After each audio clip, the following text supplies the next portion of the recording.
Hey everyone! Welcome to another episode of English podcast session where we explore fascinating topics to improve your English skills and keep you entertained. I'm John. And I'm Amelia. Today, we're diving into a topic that has taken over social media and our daily lives: viral challenges. Are they just harmless fun, or can they cross the line into something dangerous? Viral challenges are everywhere. From dance trends to eating contests, there's something new popping up every week.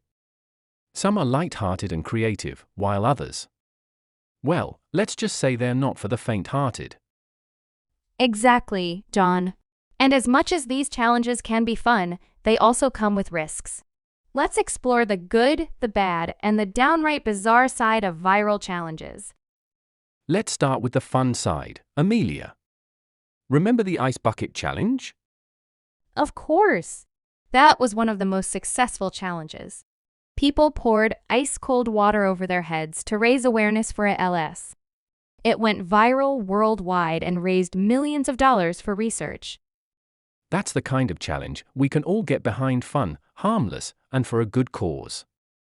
Another one that stands out is the Mannequin challenge. Groups of people would freeze in place while the camera moved around them. Simple, but so creative. Totally. It brought people together and showcased their creativity. But not all challenges are that innocent. Some have been downright dangerous. Have you heard of the cinnamon challenge? Oh, yes. That one's infamous. Participants had to swallow a spoonful of cinnamon without water. It sounds harmless, but it caused choking and even respiratory issues for some. Exactly. And then there's the Tide Pod challenge. People, mostly teens, were biting into laundry detergent pods. That's incredibly harmful and even life-threatening. It's shocking what people will do for likes and shares. So, why do you think these risky challenges become so popular, Amelia? Good question, John. I think it's a mix of peer pressure, the desire for online fame, and the thrill of doing something outrageous.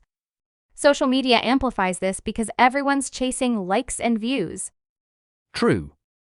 And let's not forget the power of influencers.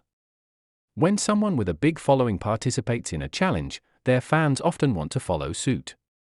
Definitely, but this can also lead to misinformation. People might not fully understand the risks and just jump on the bandwagon. That's a good point. It's essential to think critically and assess whether a challenge is safe before participating. Not everything trending is worth trying. So, John, let's break it down. What makes a challenge fun and safe versus risky and dangerous? A safe challenge is one that doesn't harm you or others, physically or mentally. It's creative, inclusive, and often has a positive message. On the other hand, a risky challenge involves potential harm, illegal activities, or encourages reckless behavior. Well said. A great example of a safe and positive challenge is the 10-year challenge, where people shared photos from 10 years ago and now. It was fun and nostalgic. I loved that one. But then you have challenges like the Skull Breaker challenge. That's where participants kick someone's legs out from under them, causing them to fall. Completely unacceptable and dangerous. I agree. John, parents, educators, and even tech companies have a role to play here. They can educate young people about the risks and encourage safe online behavior. Speaking of education, Amelia, what do you think schools can do to address the dangers of viral challenges?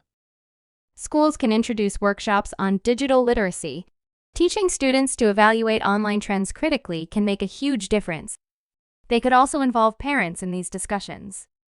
That's a great idea. And maybe even showcase positive examples of challenges that bring communities together. Encouragement can be as powerful as caution. Absolutely. Now, before we wrap up this section, let's look at some tips for staying safe online. Tip 1. Always research a challenge before trying it. Look for credible sources and read about any potential risks. Tip 2. If something feels unsafe or makes you uncomfortable, don't do it. It's okay to say no. And tip 3. Remember that social media is not real life. You don't need to do something risky to prove yourself or gain approval. Well said, John. Now, it's time for the fun part of our episode, a short story that ties into today's topic. Once upon a time, there was a teenager named Lily. She loved scrolling through social media and trying out the latest trends. One day, she saw a challenge called the Jump Dare.